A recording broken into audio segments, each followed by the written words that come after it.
के साथ पुनः आप लोगों के सामने उपस्थित हूँ सरस्वती ग्रुप ऑफ कॉलेज के डिजिटल प्लेटफॉर्म पर। आज का जो टॉपिक है वो BA फर्स्ट ईयर का सेकेंड पेपर है, यूरोप का इतिहास। उसमें जो आज का टॉपिक है वह है स्पेन का उत्थान एवं पतन, यानी स्पेन का उत्थान एवं पतन किस प्रकार से हुआ। यानी हम पिछली कक्षाओं में मैंने आप लोगों को बताया चार्ल्स पंचम के विषय में।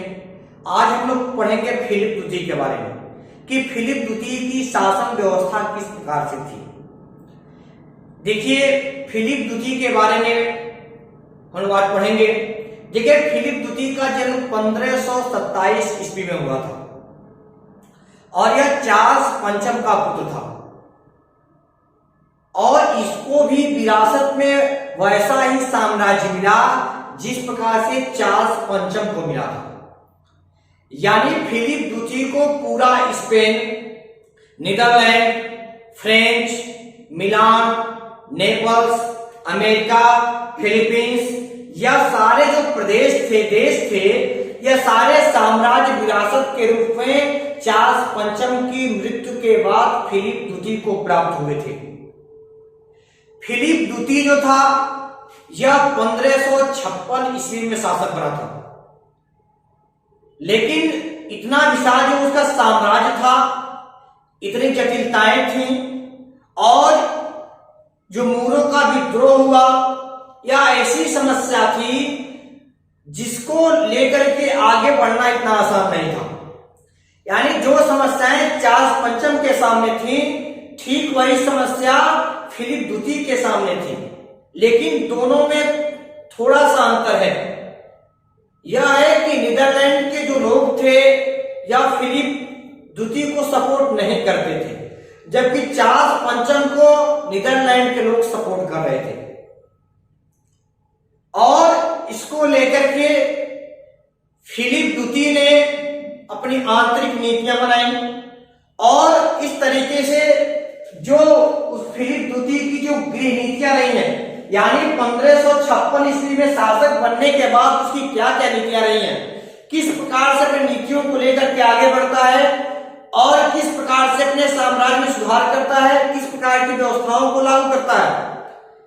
देखिए, सबसे पहले उसकी जो आंतरिक प्रशासनिक जो उसकी नीतियां थी, यानी आंतरिक जो प्रशासनिक नीतियों में देखिए फिलिप द्वितीय का दो ही सिद्धांत था।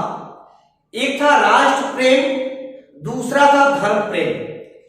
यानी वो अपने राष्ट्र से प्रेम करता था और दूसरा जो उसका कैथोलिक धर्म था यह उससे प्रेम करता था। यानी बाकी चीजों को विशेष महत्व नहीं देता था। और जो स्पेन का जो एकीकरण करके वहां को संगठन को मजबूत करने का काम फिलिप द्वितीय ने किया।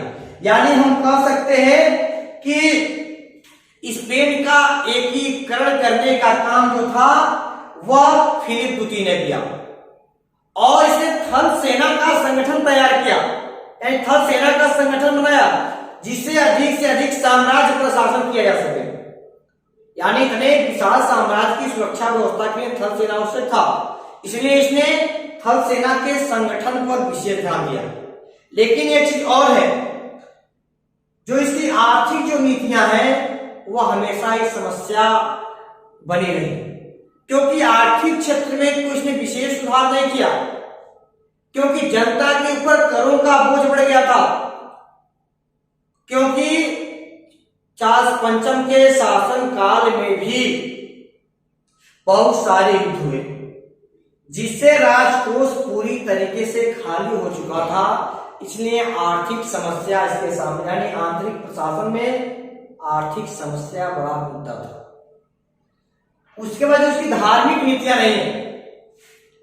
देखिए, फिलिप द्वितीय अपने पिता के समान ही कट्टर कैथोलिक था और इसने प्रोटेस्टेंटों का दमन किया, यहूदियों का किया, मूरों का दमन किया और पूरी तरीके से स्पेन और नीदरलैंड में कैथोलिक धर्म की स्थापना करना चाहता था, जिससे कई जगहों पर विद्रोह होने लगे। इसलिए इसकी आंतरिक जो प्रशासनिक नीति रही है उसको कैथोलिक नीति के नाम से भी हम जानते हैं, जो प्रोटेस्टेंटों एवं यहूदियों के पूरी तरीके से विरोध में था। क्या हो गया, उसकी गृह नीतियां। अब जो उसके समय में नीदरलैंड में जो विद्रोह हुआ था, जिससे पूरे यूरोप में इसका प्रभाव पड़ता है और स्पेन की शासन व्यवस्था पर भी नीदरलैंड के विद्रोह का प्रभाव पड़ता है। वह नीदरलैंड जो चार्ल्स पंचम को हमेशा सपोर्ट करता था, चार्ल्स पंचम का जन्म नीदरलैंड में हुआ था, इसलिए इसने नीदरलैंड पर विशेष ध्यान दिया था। लेकिन फिलिप द्वितीय का जन्म नीदरलैंड में नहीं हुआ था, अतः इसने यहां कोई विशेष ध्यान नहीं दिया, वहां के किसी क्षेत्र पर ध्यान नहीं दिया, जिससे वहां के अधिकांश लोग फिलिप द्वितीय से असंतुष्ट रहते थे। उसके बाद से जो इसका विद्रोह हुआ, उसके विद्रोह का जो प्रमुख कारण क्या था? देखिए, विद्रोह का सबसे प्रमुख कारण था आर्थिक नीतियां, यानी आर्थिक क्षेत्र में किसानों के ऊपर करों का बोझ इतना ज्यादा बढ़ गया था कि किसान उसको देने में समर्थ नहीं था, और फिलिप द्वितीय बार बार युद्धों में व्यस्त रहता था, जिससे करों का बोझ जनता के ऊपर पड़ रहा था, और राजा ने आर्थिक क्षेत्र पर कोई ध्यान नहीं दिया था, जिससे वहां की जनता असंतुष्ट थी, और इस तरीके से आर्थिक कारण नीदरलैंड के विद्रोह का एक प्रमुख कारण था। उसके बाद धार्मिक कारण, मैंने आपको बताया है कि किस प्रकार से पूरे नीदरलैंड में जो भी कैथोलिक थे और प्रोटेस्टेंट थे, दोनों आपस में संघर्ष कर रहे थे, लेकिन कैथोलिकों का प्रभाव ज्यादा था और राजा कैथोलिक धर्म की स्थापना करना चाहता था फिलिप द्वितीय, यानी प्रोटेस्टेंटों एवं यहूदियों और मूरों का दमन पूरी तरीके से किया जा रहा था, यानी धार्मिक स्वतंत्रता नहीं थी, यानी धार्मिक रूप से किसी भी धर्म को आप स्वेच्छा से अपना नहीं सकते थे, यानी विद्रोह नहीं कर सकते थे, विरोध नहीं कर सकते थे। जिन लोगों ने इसका विरोध किया तो उनका दमन करने का काम फिलिप द्वितीय ने किया। तो इसलिए धार्मिक कारण भी एक प्रमुख कारण था नीदरलैंड के विद्रोह का। उसके बाद राजनीतिक कारण, देखिए राजनीतिक कारण एक सबसे बड़ा कारण यह है कि राजनीतिक दृष्टिकोण से जो स्पेन था, स्पेन को विशेष महत्व देता था फिलिप द्वितीय, जबकि नीदरलैंड को यह कभी भी अपना राज्य नहीं माना।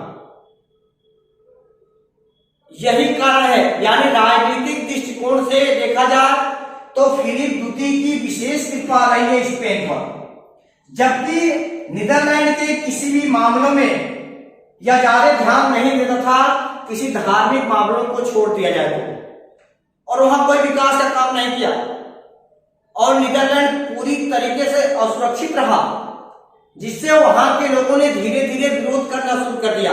यानी राजनीतिक दृष्टिकोण से कहा जाए तो वहां के विद्रोह का जो प्रमुख कारण था, यह फिलिप द्वितीय का स्पेन के लिए प्रेम था, और नीदरलैंड के प्रति इसके मन में द्वेष की भावना जो थी, यही आगे चल करके विद्रोह का एक प्रमुख कारण था। अगला है व्यक्तिगत कारण। देखिए व्यक्तिगत कारण क्या था। देखिए जो नीदरलैंड था, नीदरलैंड में कई संप्रदाय के लोग रहते थे, जबकि फिलिप द्वितीय कट्टर कैथोलिक था। तो यह चाहता था कि जिस प्रकार से स्पेन की शासन व्यवस्था चल रही है, जिस प्रकार से वहां पे कैथोलिक धर्म की स्थापना हो चुकी है, उसी प्रकार से नीदरलैंड के लोग भी सहयोग करें और स्वेच्छा से कैथोलिक धर्म को अपनाएं, जबकि प्रोटेस्टेंट यहूदी मूरो एक तमाम जातियां थी, कह सकते हैं कि इतने संप्रदाय के लोग थे कि उनमें यूनिटी स्थापित करना संभव नहीं था। यानी व्यक्तिगत दृष्टिकोण से देखा जाए तो वहां की जो आंतरिक व्यवस्थाएं थी, उन व्यवस्थाओं में पूरी तरीके से नीदरलैंड के जो लोग थे वे पूरी तरीके से फिलिप द्वितीय से संतुष्ट नहीं थे, और यह सबसे प्रमुख कारण था नीदरलैंड के विद्रोह का। आज के लिए बस इतना ही, धन्यवाद।